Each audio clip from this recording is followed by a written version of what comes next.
Boa noite, pessoal. Meu nome é Alexandre Caputo e hoje iniciaremos mais uma live com o Luiz Gomes sobre LGPD para startups. Vamos só esperar ele ingressar na live para nós já começarmos.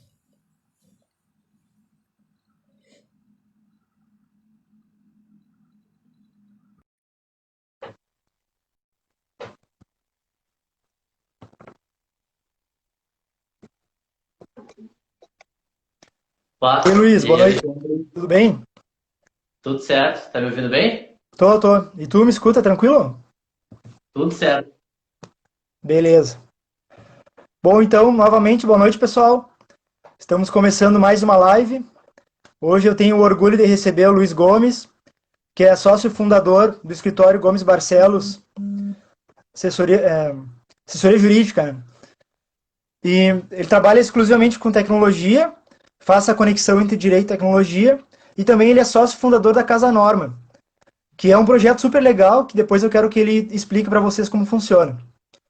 Mas então o tema de hoje é LGPD. Eu convidei o Luiz para explicar um pouco sobre como as startups podem iniciar essa preparação, quais são os primeiros passos. Então a ideia é fazer um bate-papo bastante prático, porque a parte teórica acho que já tem bastante material aí na internet. Então a ideia justamente é trazer questões mais para o dia a dia para justamente iniciar essa adequação à LGPD. Lembrando então que a LGPD ela foi sancionada em 2018, em agosto de 2018, e entraria em vigor agora em agosto. Mas nós tivemos a MP 959, que alterou a vigência para maio de 2021. Depois disso, então, tem mais um projeto de lei, o 1179, acho que é, né? Isso. Que tá para ser sancionado pelo Bolsonaro, que poderá novamente alterar a vigência. Então, pode ser que a vigência Coisas que seja. acontecem no Brasil. Oi? Coisas que acontecem no Brasil, né? Pode ser então, né, que a vigência volte para agosto ou vá para maio, ou ainda pode ser que surja mais alguma mudança pelo caminho aí e altere novamente, né? Então, Luiz, eu te passo a palavra já para começar explicando o básico, o que é a LGPD, e depois vamos para questões mais práticas sobre como fazer a adequação. Obrigado mais uma vez aí por ter aceitado o nosso convite. Certo, Alexandre? Antes de mais nada, boa noite a todos. Eu que agradeço, né, o convite e a oportunidade de participação. Como tu bem falou, eu acho que esse nosso bate-papo tem que ser uma troca super prática, super pé no chão, né? De teoria também, a internet já está cheia, todo mundo consegue buscar informações, ainda bem que as pessoas conseguem buscar informações mais corretas hoje em dia. E vamos aí problematizar um pouco, né? Vamos botar umas questões na mesa, ver como isso pode ser interpretado mais para o cenário das startups, né? Será que a gente está falando a mesma língua que uma empresa de médio, grande porte? Será que tem algumas coisas diferentes? E eu acho que é isso, então. Começando um pouquinho, como tu pediu, falar um pouco sobre a contextualização da LGPD, né? A LGPD, ela é uma sigla para a Lei Geral de Proteção de Dados, que é uma lei que, na verdade, está inserida num grande contexto, não só nacional, como global, de cultura de privacidade e proteção de dados, né? Ela faz parte de uma série de regulamentações que estão, ah, que estão correndo no mundo todo, e o Brasil também não poderia ficar de fora, né? Essa lei ela busca trazer essa maior proteção aos dados de pessoas físicas, mas um ponto que é bem interessante salientar é que ela não se refere somente aos dados digitais, né? Não só aos dados aqueles que se conseguem pelos meios tecnológicos hoje em dia, mas também ao bom e velho papel, né? Por mais 1980 que isso pareça, para algumas gerações, especialmente agora nas startups de base tecnológica, aquele bom e velho relatório, papel impresso, aquilo também tem que passar por alguns cuidados, né? São abordagens diferentes sobre o mesmo tema. Luiz, isso é muito importante trazer, porque muitas vezes as pessoas nos perguntam, mas eu tenho uma loja, eu não atuo nos meios digitais, eu só faço venda offline, então eu não precisaria me adequar à LGPD. Muito pelo contrário, né? Como tu mesmo está trazendo, a lei ela serve para online e offline. E é muito comum, né, tu ir numa loja, vai no caixa e o caixa, antes de tu passar o cartão, ele pede para fazer um cadastro, né? Ah, pede nome, às vezes o CPF, ou a identidade, ou o número de identidade, ou data de nascimento, e-mail. Então essas lojas também vão ter que se adequar à LGPD, né? E esse é o grande desafio, né, Alexandre? A gente está tão acostumado a ir na farmácia da esquina, as pessoas pedem, e para nós, brasileiros, é natural. Né? Esse é o desafio, né? Estabelecer essa cultura de privacidade. A LGPD ela é uma lei muito principiológica, né? Ela não te dá caminhos, ela não vai ser um mapa, ela não vai te dar lá o modo de preparo de uma receita. Isso ela não traz, né? Por isso que é importante que ela seja analisada num contexto, nunca ela sozinha. Às vezes as pessoas nos perguntam lá no escritório, né? Batem lá na porta do escritório: ah, vocês fazem adequação ao LGPD? A resposta é sim e não, né? Porque sim, porque faz parte, ok, mas não porque a LGPD sozinha ela faz muito pouco. Ela precisa ser interpretada junto com normas da ISO, junto com o contexto que a empresa está inserida, junto com o que a tecnologia atual permite de controle, de governança. É muito, muito próxima da segurança da informação. É uma lei que precisa caminhar junto com outros setores. Pessoal, lembrando que o tema hoje é falar LGPD para startups, mas ele também vale para qualquer tipo de empresa, né? O nosso foco vai ser mais startups, mas por uma questão de que, como a gente está falando em base tecnológica, acaba tendo uma inserção aparentemente até mais importante, mais difícil com relação ao LGPD, né? Mas as dicas que o Luiz vai trazer servem para qualquer tipo de empresa. Inclusive, como nós falamos, né, independente de estar online ou não, também vai ter que se adequar.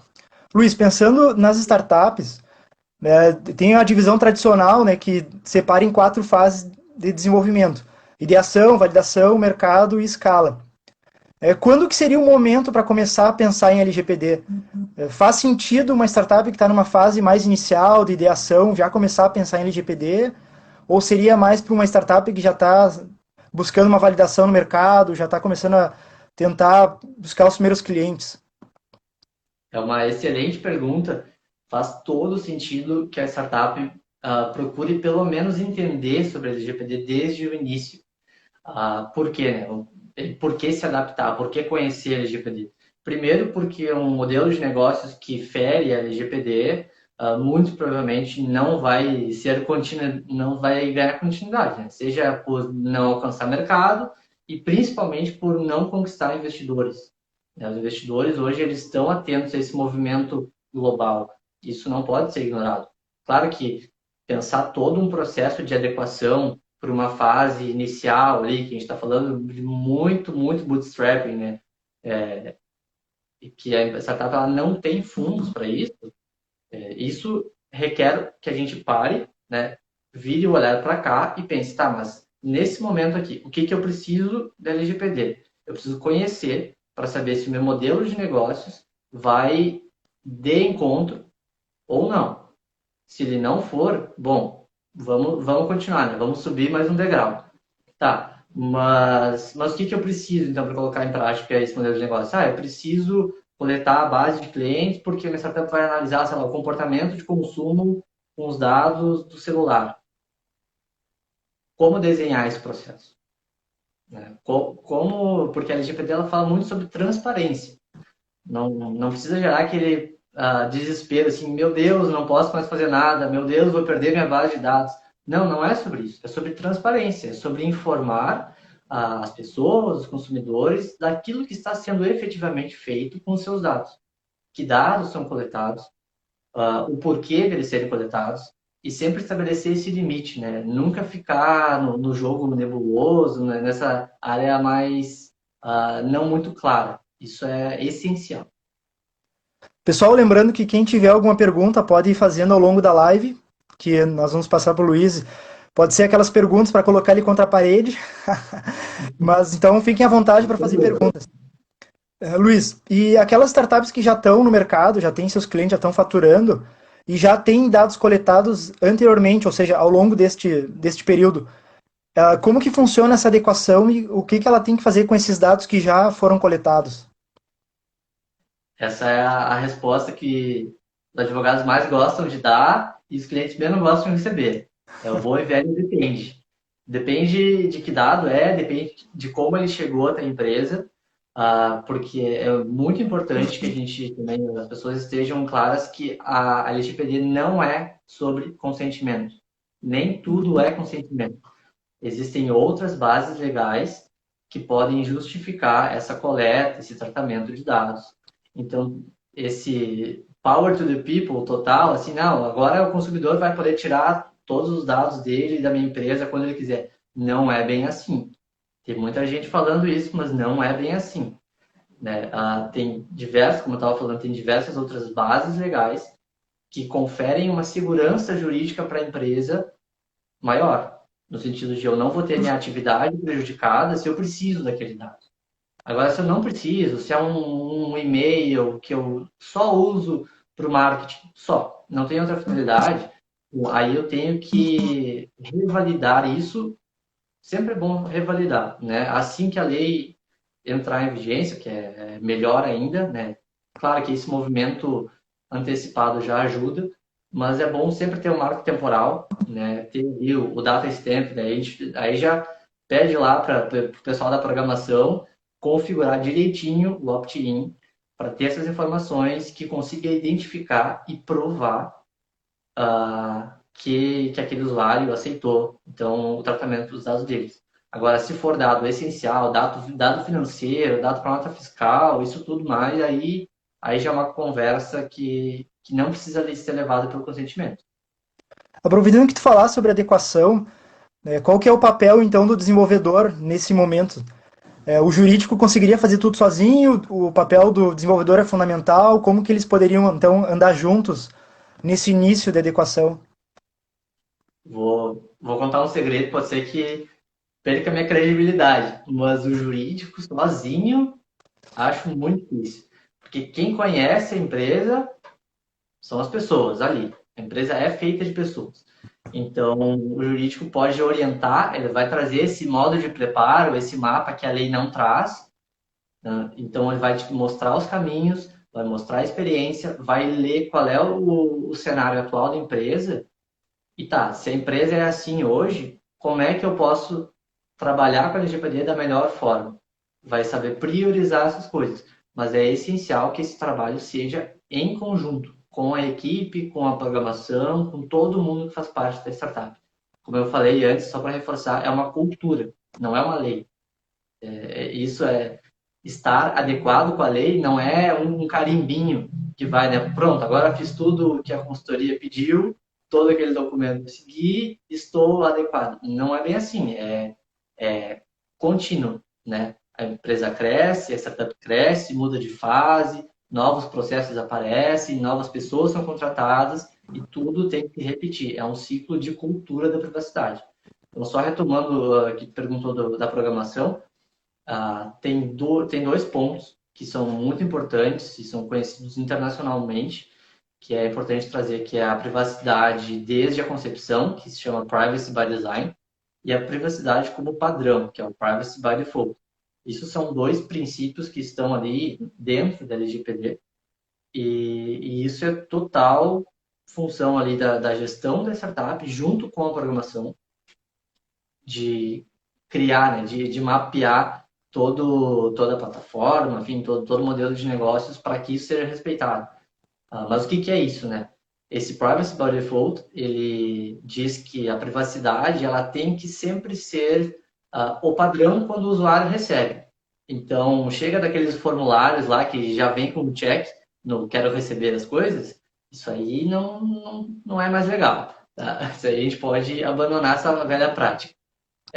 E o Privacy by Design, na verdade, é um centro, é quase que um centro de custos, tá? Porque acaba sendo muito mais barato a startup pensar os seus processos de acordo com a privacidade do que lá na frente, porque não conseguiu investimento, porque perdeu a reputação de mercado, ou pior, porque passou por algum incidente de vazamento, ter que readequar todos os processos.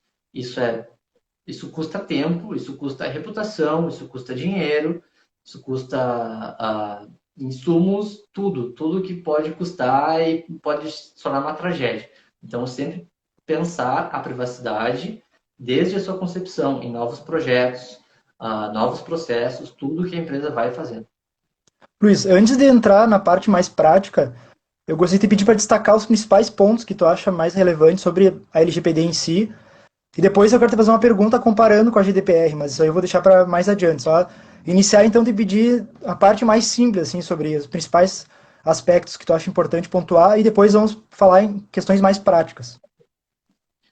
Para as startups, eu acho essencial pontuar que lá para a metade final da lei, no artigo 55J, se eu não me engano, fala que vai competir, ou seja, vai ser função da ANPD, que é a Agência Nacional de Proteção de Dados, de estabelecer possíveis regras diferenciadas para startups.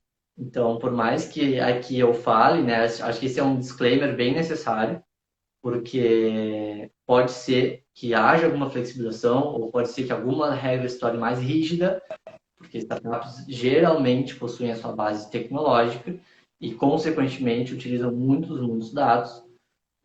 Faz parte, né, dessa fase de validação de mercado. Tu precisa de informação, né, muito input.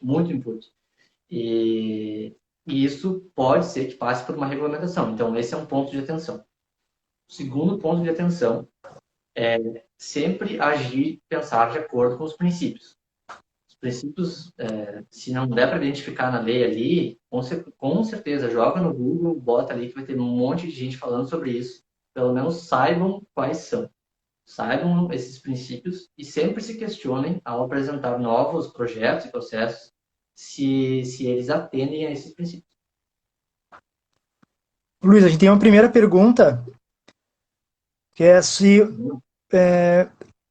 um assistencial de saúde que precisa contratar prestadores de serviço precisa autorização do associado para a portabilidade de seus dados? A doutora Mirta fez essa pergunta, que ela disse que é uma pergunta provocativa, na verdade. Se tu já puder responder, depois a gente vai seguindo falando sobre aspectos práticos. Tô lendo aqui.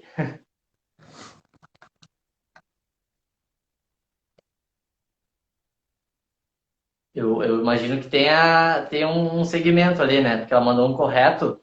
Sim. Então, queria muito saber qual é a próxima pergunta que vem depois ali. Mas, pelo que me parece, sim, o assistencial de saúde que precisa contratar prestadores de serviço precisa de autorização dos seus associados para a portabilidade de seus dados. Parece que sim, parece que de acordo com a lei precisaria dessa autorização ou, quando menos, da informação. Aí vai depender também de qual base legal que esse dado foi coletado. Mas, em geral, a transmissão dos dados, ela igual precisa de uma autorização.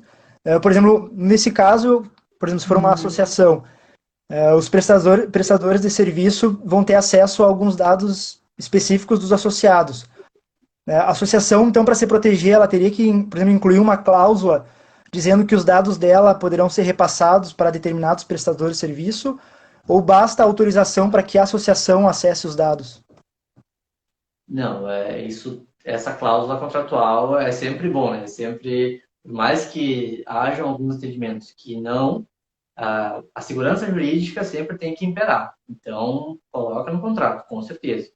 Mas um ponto que eu ia destacar também é que essa transmissão, autorização e informação são duas caixinhas diferentes. E é importante que a gente fale um pouquinho sobre isso também. Nem tudo precisa ser autorizado, mas tudo precisa ser informado. Tudo. Né? Sei lá, eu trabalho com uma contabilidade externa, então quem vai acessar os dados dos meus clientes não é a equipe interna aqui da empresa que ele está contratando. Informa. Precisa de autorização para isso? Não, porque senão vou inviabilizar o negócio. Simples. Se algum consumidor falar, não, eu não quero que meus dados vão para a contabilidade X, é a contabilidade que o negócio usa. Isso também não pode ser impeditivo da livre iniciativa, enfim. E essa informação, ela poderia ser simplesmente colocada no site, por exemplo, na parte de termos de uso ou políticas de privacidade, colocando os dados coletados poderão ser repassados para terceiros ou tem que ser algo mais específico? Como que poderia fazer isso aí? tem que ser mais específico. Tem que ser a transparência total, assim. Sempre, por isso que as políticas de uso, elas têm que ser sempre atualizadas. Ela não é um documento que a consultoria, a orientação jurídica vai escrever e vai ficar enquadrado lá no site. Não. Novas contratações de parceiros, novas relações, tudo sempre vai sendo incluído. E isso tem que, é um efeito cachoeira, né? Isso também tem que, dominó, na verdade. Tem que atingir quem já tem os seus dados com a empresa. Então, tem que informar todo mundo. Tá? Então, tem que ter essa cláusula específica informando quais parceiros, por quê.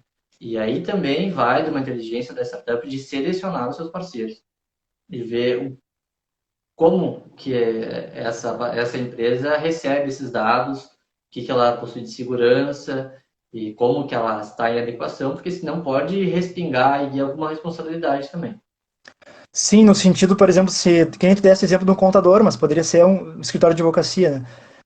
Recebe Poderia. os dados, daqui a pouco vazou os dados, então a empresa, por ter repassado esses dados para um terceiro, também seria responsável nesse sentido? Sim, sim. Isso, por isso que só não querendo bater muito na tecla da cultura, mas é exatamente isso, né? Cada vez mais as pessoas vão se preocupar com quem elas estão contratando. Sim, se cercar de prestadores que também estejam adequados e que, de certa forma, estejam preparados para receber os dados para que justamente não tenha essa proteção também, né? Exatamente. Luiz, e pensando então nos primeiros passos para as startups, como que elas poderiam começar essa adequação? É uma pergunta complexa, né? Porque a adequação, o processo de adequação, ele depende muito da empresa, né? O que não, até não queria me ater de novo à receita, mas não existe uma receita, né? Não existe uma forma de fazer um bolo. Cada empresa tem a sua necessidade específica, cada escritório de consultoria tem a sua metodologia diferente. Então, mas tudo vai gerar, assim, tudo vai gerar em torno de conhecer os processos, conhecer os dados e aí então fazendo esse levantamento aplicar a lei neles, né? Mas essa parte, eu até anotei algumas dicas bem interessantes aqui, que a gente costuma falar para alguns clientes aqui do escritório, né? Que é o que você. Isso é uma máxima das startups, mas o que você não pode medir, você não pode iniciar. Isso é meio óbvio, né? Aquela frase lá do Peter Drucker, que justifica essa importância dos dados no mundo corporativo, né? Para a LGPD, o raciocínio é o mesmo.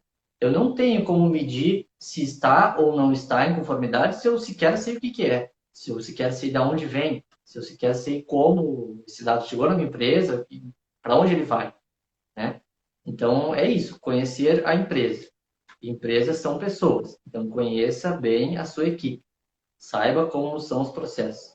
Eu até acho curioso aqui, não quero me estender muito na resposta para a gente ter tempo de falar com todo mundo, mas e aí vai um pinguinho de crítica, talvez. Mas tem existe algumas práticas no mercado essa de consultoria e alguns optam por iniciar com entrevistas à equipe, colaboradores, fazendo workshop, mostrando a importância da LGPD, do tipo, chegamos, a LGPD é isso, ok, vamos iniciar o trabalho. Eu não sei, aqui no escritório a gente pensa um pouquinho diferente. A gente cutuca um pouquinho mais, pensar assim, tá, mas se eu apresentar tudo isso que a gente está falando para os nossos colaboradores, para as nossas pessoas, para a nossa equipe, quando eu for falar com eles, será que a informação que eles vão me devolver é a correta? É aquilo que efetivamente acontece na empresa? Ou eles vão pensar, ah, mas aquele cara falou que isso aqui é errado. Então, daqui a pouco já não vou falar bem assim. Vou falar. Então, é um retrabalho buscar quase que a sinceridade de todo mundo. Então, a nossa prática é quase que cair de paraquedas. E me fala do teu dia a dia, sabe? Quero entender quem são as pessoas da empresa, porque é assim que a gente tem uma foto verdadeira do que acontece dentro da empresa, da startup, de tudo, né? Quero saber o que cada um faz, mas é muito mais por aí.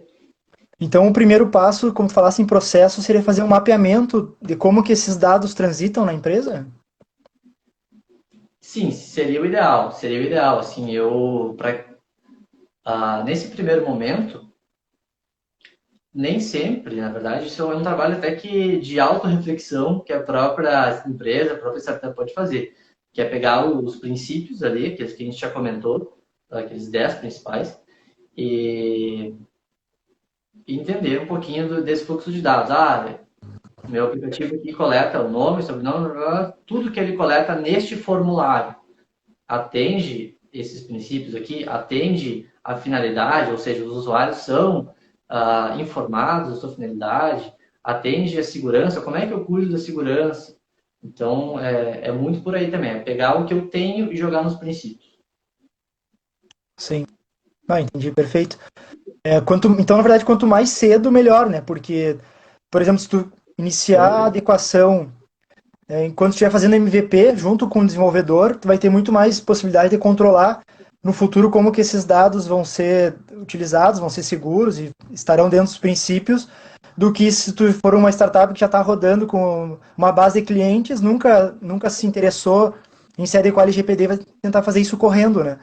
E aí tem vários setores que hoje utilizam muitos dados. Então, imagina marketplace, sei lá, vários outros setores, ter que fazer uma correria para fazer uma adequação, sendo que poderia já ter começado lá no MVP, né, quando estava desenvolvendo o aplicativo, já iniciar com essa preparação. Né?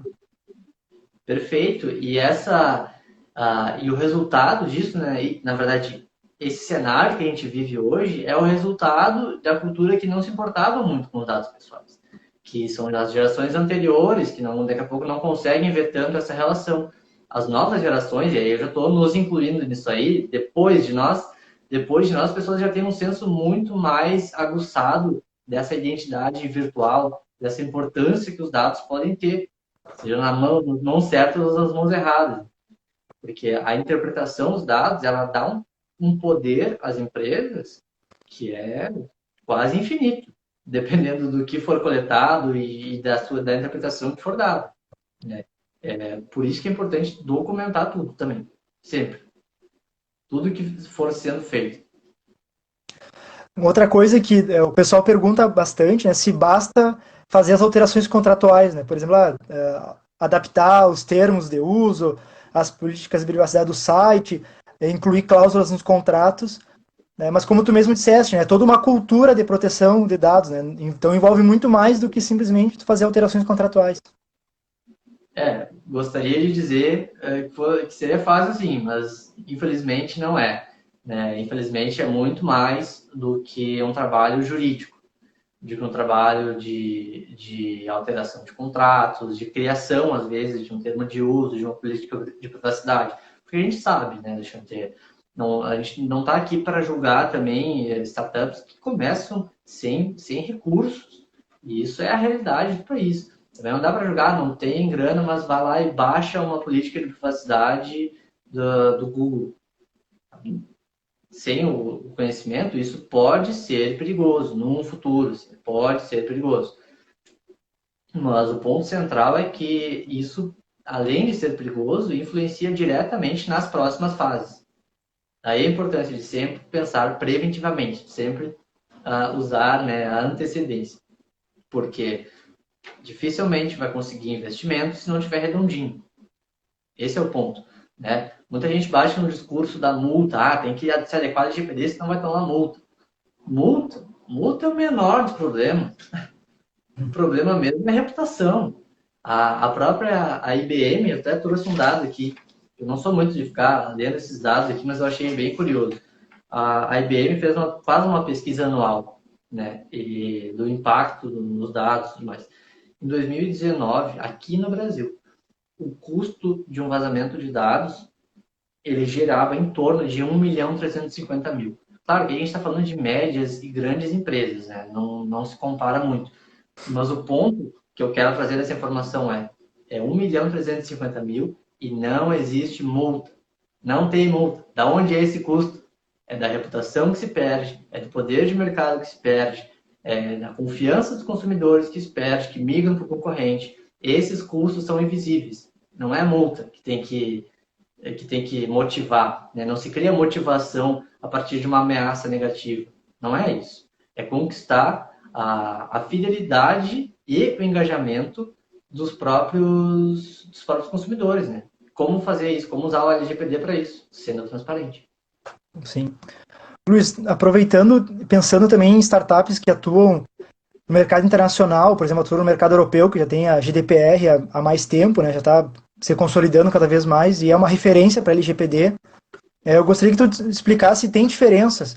Por exemplo, uma startup que atua no mercado europeu e já então, teoricamente, já está adequada à GDPR, se ela teria que fazer muitas adaptações para se adequar à LGPD, ou ambas andam juntas, se adaptando a uma, automaticamente já, de certa forma, já está adequado às duas. Qual que seria, como que tu vê isso? Elas são leis muito correlatas, mas elas não são iguais, né? Inclusive em terminologia, em métodos de controle, enfim. Esse olhar ele tem que se atentar às duas, às três, se essa empresa opera ainda no mercado norte-americano, se opera, enfim, no mercado asiático. Cada local tem as suas especificidades. A LGPD, sim, vai se aplicar à empresa, que tem operação no Brasil também, por ela ser brasileira, mas por isso que é importante esse olhar conjunto. Claro que se a gente colocar lado a lado, elas serão parecidas, mas elas vão exigir relatórios diferentes, elas vão exigir meios de controles diferentes e falar sobre ser ou não, ser mais ou menos rigorosa, isso também vai depender de como as punições foram aplicadas aqui, de como que a lei efetivamente vai ser interpretada. Mas o ponto é que se uma empresa hoje ela está adequada à GDPR, ela não necessariamente ela está 100% na LGPD. O caminho pode ter andado 80% do caminho, mas sempre é bom fazer esse olhar interno. Mas apesar das diferenças, uma coisa eu acho que é comum entre as duas, que é justamente essa cultura, né? A cultura com relação à proteção de dados, de certa forma, vai ser a mesma, mas vai ter suas peculiaridades porque são leis diferentes, né? Uma é europeia, outra é brasileira, americana, etc. Mas, de certa forma, então, essa cultura ela serve para toda a política da empresa, né? Para todo, independente do mercado que ela atue. Né? Gostaria que Exatamente. fala. Desculpa. Não, só te complementando que a Europa também ela vem de uma cultura mais enraizada da privacidade, especialmente alguns países ali, a Alemanha, então, nossa, a Alemanha está algumas décadas à frente, até mesmo dos outros países da Europa ali, se falando de proteção de dados. Então, esses países já tinham regulamentações anteriores, que agora foram unificadas com a GDPR. Aqui no Brasil, a gente engatinhava, né? A gente tinha algumas, não dá nem para chamar de regulamentações, assim, é uma norma espaçada, enfim, alguma coisa em Código Consumidor, outra em resolução de Bacen, então dependia muito do setor que a empresa atuava, e agora com a LGPD vem todo mundo para cá, né? Luiz, tem como tu falar um pouco sobre consentimento? Tu falaste que a LGPD não se trata apenas sobre consentimento, né? Tem como te explicar um pouco isso? Com certeza. O consentimento, né, ele é o ok do usuário. É o usuário falando, ok, empresa, eu te autorizo a coletar esses dados que tu está me pedindo e a tratá-los conforme tu está me falando. Essa complementação da frase é muito importante, né? Não é só, ok, pegue meus dados. Não, tem que ter essa informação transparente. Mas qual é o ponto do consentimento, né? O ponto do consentimento é que ele é um pouco frágil. Então, as pessoas, por mais que agora tenha se criado esse pensamento geral de que agora preciso de autorização para tudo, né, vou perder minha base de dados se o cliente não quiser, e esse é um ponto muito principal. Assim, não se coloca dados sensíveis para a operação. Sensíveis, desculpa, eu usei a terminologia errada aqui, não quero confundir o pessoal. Sensíveis para ler uma coisa, eu estou falando aqui de outra coisa. Então, eu vou usar dados vitais, dados essenciais para o funcionamento da equipe, não se coloca no consentimento. Não se faz isso porque aí pode ser que tenha problema. Isso vem também de uma falta de preparo, talvez, de conhecimento, não sei, mas existem outras bases legais que conferem muito mais segurança jurídica para a empresa na hora de tratar esses dados. Muito mais. Né? Então, sempre explorem, explorem, explorem e, enfim, Teria como, tentem enquadrar.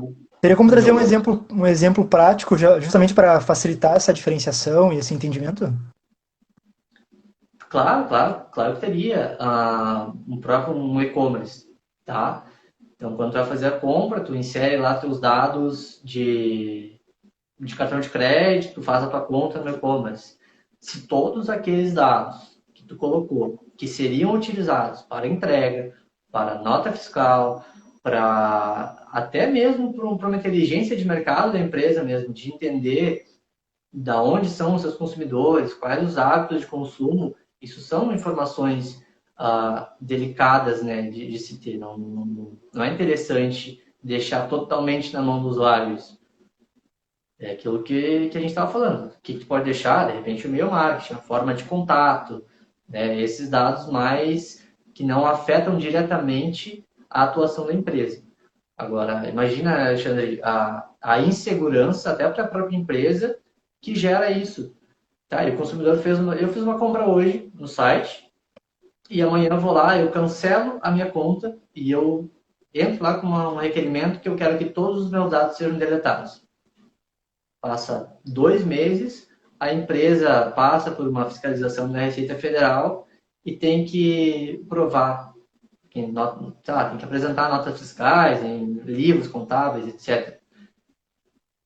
E aí, a informação se perdeu? Não pode ficar sujeito a isso. Né?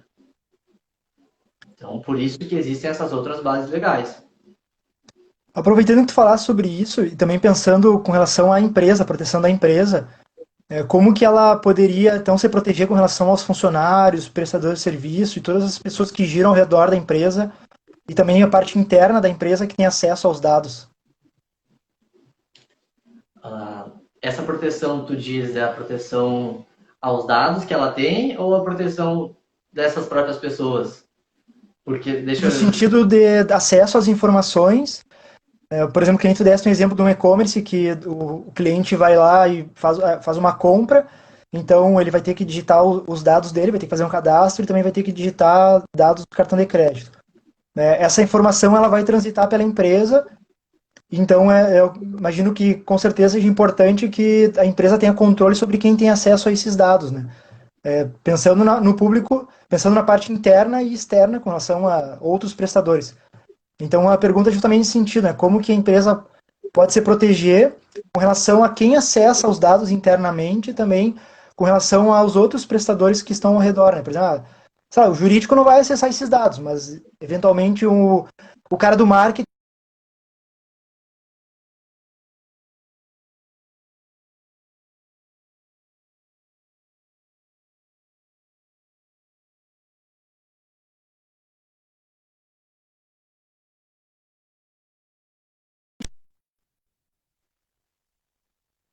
Opa, voltou?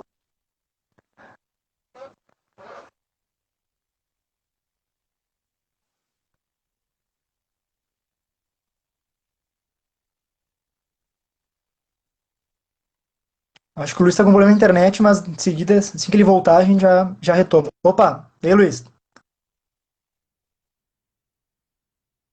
Fiz uma pergunta difícil e tu caiu. Inconveniente. Eu estava te Não, mas perguntando, eu então, queria justamente sobre. Como? tu estava falando do acesso à informação, né, por determinados setores da empresa. Isso, exatamente. Como que a empresa pode se proteger com relação a isso? Perfeito. Com níveis de acesso. Isso precisa de um software muito caro, não está ao alcance da minha empresa, será? Né? Hoje em dia tem tantos softwares quase gratuitos, e se a gente está falando de um armazenamento em nuvem, né?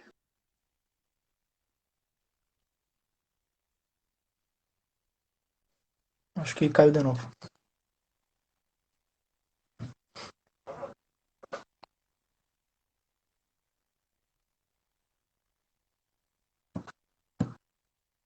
Pessoal, enquanto. Aí, voltou? Acho que sim. Tá dando uma diferença, tipo um delay, mas eu acho que já voltou, eu acho. Tá. Eu vou continuar falando aqui, qualquer coisa, se eu pulei alguma parte, me avisem. Mas é essa parte de também buscar esses recursos desde o início em softwares de uso mais corriqueiro, também como se for, como esses armazenamentos em nuvem. Claro que não é o ideal para quando a empresa começar a ganhar mais terreno, mas já habitua, entende, Alexandre? Já cria o hábito de ter essa informação segregada de acordo com cada pessoa. Então, é que nem a gente falou, é perfeito. O pessoal do financeiro não precisa acessar determinadas informações que o pessoal do marketing precisa, e vice-versa. Então, isso faz parte das boas práticas. Ah, onde que eu vou acessar? Onde que eu encontro isso? Não é na LGPD. A LGPD só vai te falar, tu tem que ter boas práticas, tu tem que ter uma governança sobre esses dados. Onde tu vai? Geralmente, tu vai achar boas respostas nas normas ISO. A família 27000 da ISO, principalmente, que é a que trata de segurança da informação. As normas ISO, algumas, acho que em geral mesmo, elas são um pouco caras, mas algum tipo de acesso à informação ali, pelo menos para os princípios mais importantes, é possível de acessar na internet. Em sites que falam sobre isso. Nós tínhamos usado como exemplo o marketing, né? Então, como é que a LGBT vai influenciar a publicidade para as empresas, tanto para startups quanto para qualquer tipo de empresa? Ela vai influenciar, aí que a gente volta um pouquinho para o consentimento, né? Porque a gente não necessariamente está falando de uma atividade vital para a empresa, claro, é um pouco discutível isso, mas no geral não. E isso, o marketing ele pode continuar sendo feito. Não há nenhum impedimento contra isso. O que não vai poder ser mais feito? Compra e venda de banco de dados, corta, risca isso da lista, especialmente. Não tem nem especialmente, corta. Só pegue dados daqueles parceiros que vocês têm certeza que informam os seus clientes finais dessa transição. Okay? Acho que esse é um ponto principal. E o segundo é transparência. Dê ao usuário ferramentas.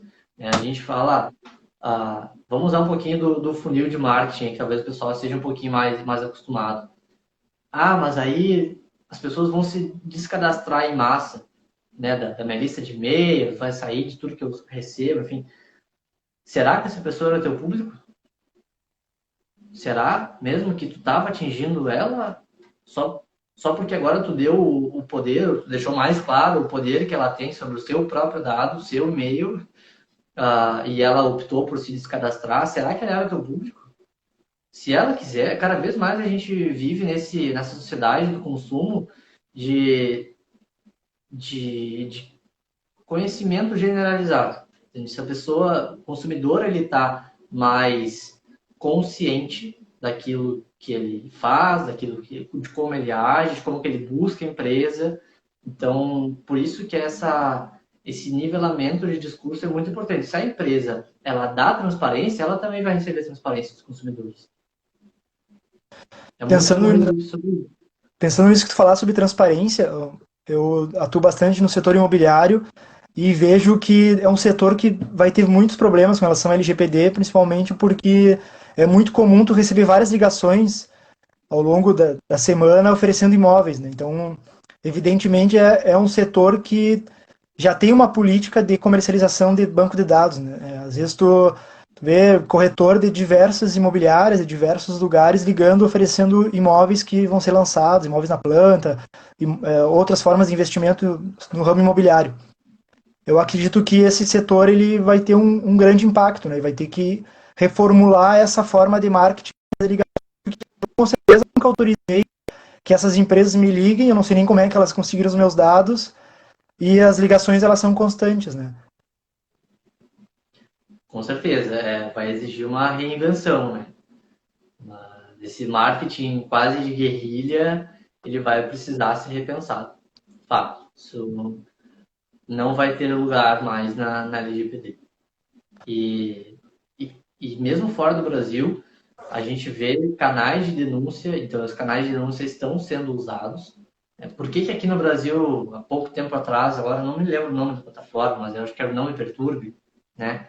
Por que surgiu aquilo e por que ganhou tanto sucesso, ganhou os noticiários em menos de uma semana?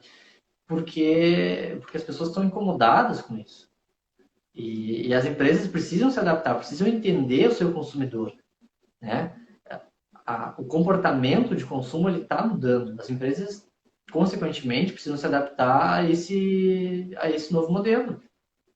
Sim.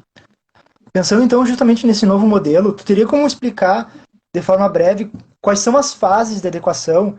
Então, por exemplo, nós falamos sobre o mapeamento, sobre análise de risco, mas então, de forma geral, como que funciona do início ao fim? Apenas citando as fases de forma resumida, até porque nós temos mais ou menos uns 15 minutos, mas eu acredito que é importante o pessoal entender, então, como que funciona de forma geral esse início até o fim da adequação. Perfeito. Eu vou compartilhar um pouquinho da metodologia que a gente usa no escritório, né? Já fazendo essa ressalva de que cada escritório muito provavelmente tem a sua metodologia, tem as suas fases, mas nós vou compartilhar um pouquinho da nossa experiência, de como que a gente faz no Luiz Barcelos, que é essa primeira fase do mapeamento, que é entender todos os processos da empresa. Entender, como falam mesmo, o caminho do dado, né? Por onde que ele entra, como que ele entra, qual é a informação, por onde que esse dado passa dentro da empresa. Ele chega sempre por um formulário online que vai direto para o setor X. Depois desse setor X, ele se divide, né? Então, sempre entender o caminho dele, do início, desde que ele chega, desde que ele é coletado lá do consumidor, cliente, até a sua exclusão ou não, né? Dependendo de como a empresa atua hoje no mercado. Ah, Feito isso, entendido todo esse caminho, pega a lei e bate. Tá. Esse formulário de contato, ele atende aos princípios? Sim, não. Se não, como que a gente pode melhorar? Se atende, bom, beleza, então, mas deixa ele aqui, né? Não precisa mexer agora. Mas sempre buscar como melhorar cada ponto da empresa. Essa é a segunda parte. Terceira parte, a efetiva adequação, digamos assim, né? Que aí não é um trabalho só da consultoria jurídica. A consultoria está aí para orientar, né, para desenhar os melhores processos de acordo com a realidade daquela empresa. Está aí para sugerir as melhores práticas de acordo com a realidade da empresa. Seja isso financeiro, seja isso por pessoal. Eu não posso sugerir para o meu cliente uma prática que vai exigir que toda a equipe do setor pare por 3 dias. Isso é inviável, ninguém vai fazer. A consultoria precisa entender daí qual o momento da startup, o que ela tem disponível para ela, porque a lei ela fala muito sobre isso. Tá? Isso foi bom até ter entrado nesse ponto, porque quanto tu faz de acordo com as tuas capacidades, de acordo com o que é disponível no mercado, de acordo com quem tu é no mercado, isso é levado em consideração. Isso está na lei, isso vai ser levado em consideração, na verdade, no momento de uma fiscalização, no momento de uma eventual punição, se for o caso. Mas essa demonstração de boa fé e de que está fazendo como a lei manda, está fazendo dentro de todas as melhores possibilidades, isso é mais importante. Então, esse é o terceiro passo. Quarto passo, depois que foi feito tudo isso, ou seja, como a última coisa antes da consultoria fechar a portinha da startup, deixar todo mundo lá de novo bonitinho fazendo o PDCA, mas o quarto passo é, aí sim, conforme tudo que foi feito, e só aí adequar os documentos jurídicos.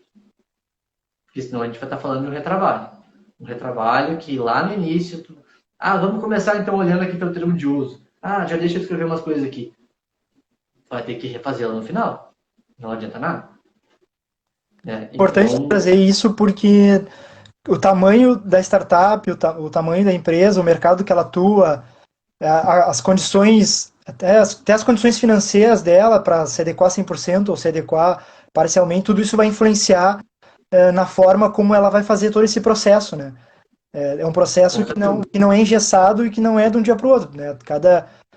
Cada tipo de empresa, então, vai demandar uma forma diferente, provavelmente, né, de adequação. E, em geral, E quanto é um tempo tem... PDCA constante. Como? Né? E é um PDCA constante. É um ciclo. Por isso que a adequação, por mais que geralmente as consultorias, se externas, né, se jurídico externo, elas têm um período determinado ali, 1, 2, 3 anos, exagerando, ah, ao final daqueles 3 anos, se a empresa for muito grande, a consultoria vai embora, mas a cultura tem que permanecer, porque senão vira um trabalho eterno, né? Tudo tem que ser, a consultoria está lá para levar essa orientação jurídica, para levar essa cultura, mas a empresa tem que saber também caminhar por suas próprias pernas, né? A consultoria não pode deixar a empresa dependente dela mesma. Sim, com certeza. E, em média, uma startup que está começando e já quer se adequar, quanto tempo tu imagina que demora uma implantação da LGPD para ficar adequada? Depende muito da fase que a startup está, né? Já tem clientes que a gente falou, não, tá, segura aqui, isso é o que tu precisa para agora, né? Vamos conversar de novo daqui a uns meses, quando já tiver feito mais alguns processos, já tiver desenhado um pouco mais. E então depende, pode ser meses, e aí menos de 6 até mais de um ano, que a consultoria fica dentro da startup, né? Que a consultoria fica lá observando tudo que é feito, acompanhando esse aconselhamento, né? Esse é o papel, na verdade, é mostrar as ferramentas e estar ali sempre para trocar ideia. Nunca tem que ser algo top-down, tem que ser uma coisa construída em conjunto, porque se não for adequado à empresa, perde sua finalidade. A startup não vai colocar em prática depois. Não adianta pegar aquilo que sempre aplica em todas as empresas e jogar para dentro de mais uma. Não vai funcionar. A Natália fez uma pergunta sobre quais são os cuidados que tem que ter na fase de validação e ideia.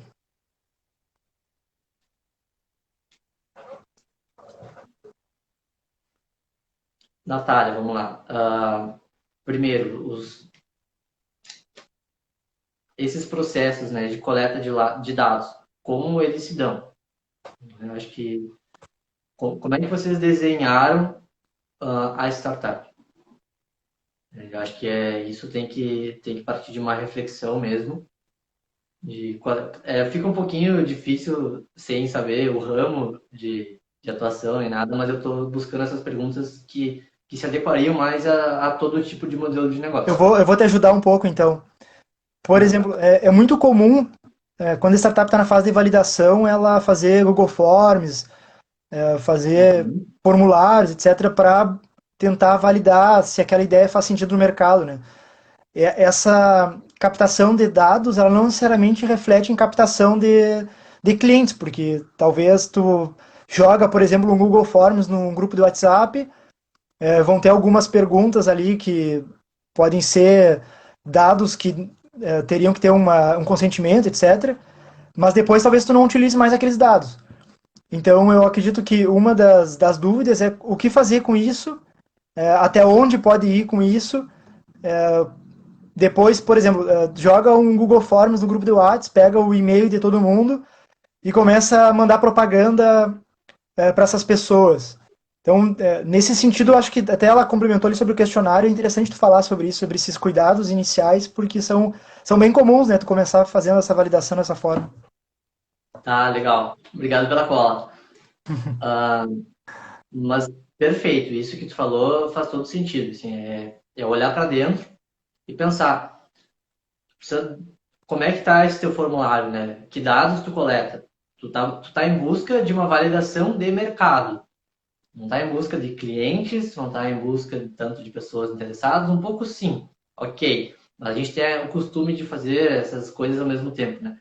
Mas o intuito principal daquele formulário é buscar a validação de mercado. Então, tu precisa do nome para isso? Tu precisa do telefone para isso? Não estou falando para não colocar, mas tem diferentes formas de colocar, diferentes formas de falar, de comunicar como tu vai usar aqueles dados, para que tu vai usar aqueles dados. Então é isso, né? Daqui a pouco não torná-los obrigatórios. Pensa no obrigatório, né? Joga o objetivo do questionário que tu está fazendo e o dado que tu colocou como obrigatório. Será que ele é mesmo obrigatório? Essa reflexão é muito importante. Então, se no formulário tivesse uma autorização para a utilização dos dados, ainda assim essa autorização ela teria que ser específica, explicando todo o universo de possibilidades que a startup pretende utilizar aqueles dados, ou bastaria autoriza a utilização dos dados para estar de acordo com a LGPD, por exemplo? Sempre o mais específico é o caminho certo. Sempre vai ser. Daqui para frente, tomemos o específico como padrão, né? Tanto que, se a gente olhar um pouco para a Europa, os sites, né, agora falando mais de sites, de plataforma, que é um pouco mais do que a gente trabalha aqui no escritório, que só coloca ali, nós usamos cookies. Isso não resolve. Né? E a mesma lógica serve para aí. Não adianta só falar, olha só, eu vou utilizar teus dados, tá? Beleza? Tá, mas como assim? Né? Que dados? Por quanto tempo? Para quê? O que tu vai fazer com eles?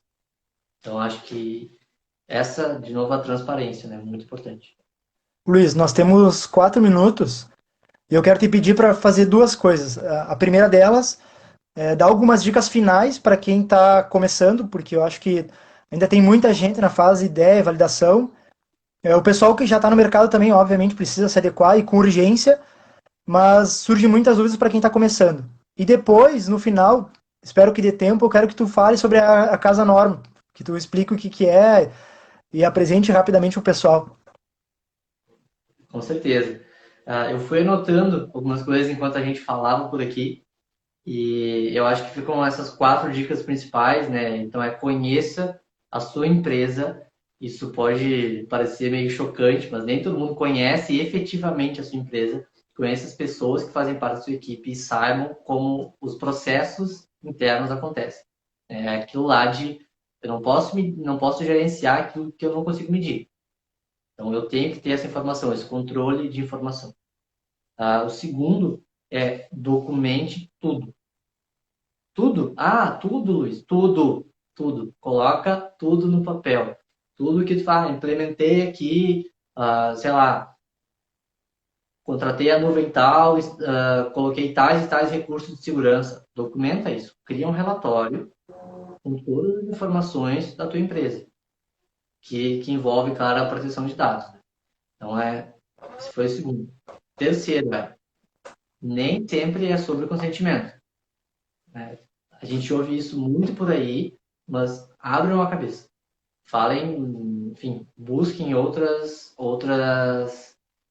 formas de enquadramento. E o quarto não é só o jurídico que faz essa adequação. Não é. Por mais que eu quisesse falar que sim, não é. Isso é um trabalho conjunto, isso depende também da programação e todos os outros setores da startup. Obrigado, Luiz. Como nós temos 2 minutos, dá tempo de tu apresentar, e aí depois eu quero ir para os finalmente, os agradecimentos finais. Mas então deixa a palavra mais um pouco para explicar como é que funciona a casa.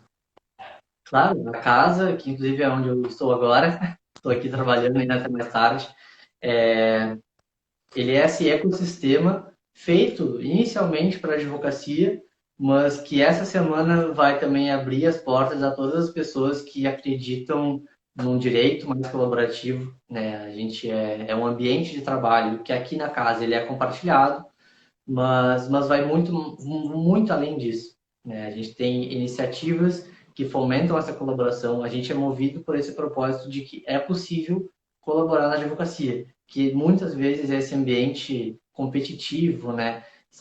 Até um pouco tóxico às vezes, mas é muito sobre isso também, não quero tirar o teu tempo das considerações finais. Não, não, tem tempo ainda. Até porque tem bastante gente que está nos vendo que não conhece ainda, então por isso que eu gostaria que tu explicasse um pouco mais sobre como que funciona a casa, ou pelo menos passar o site para que o pessoal possa conhecer. Com certeza, o site, que inclusive está indo o nosso site novo ao ar agora, se não hoje à noite, amanhã pela manhã, casanorma.com.br, e no Instagram também, só digitar ali Casa Norma, @casa_norma, que vai ter ali todas as fotos do nosso espaço, tudo que a gente faz, toda essa comunidade bonita que a gente está criando por aqui. Pessoal, nós temos 20 segundos. Eu quero agradecer mais uma vez o Luiz Gomes, que é o sócio do escritório Gomes Barcelos, por esse bate-papo. Passou super rápido essa 1 hora. Trouxe muitas dicas, foi muito bom essa parte prática da LGPD. e convido o pessoal então para a próxima live que vai ser sobre franquias.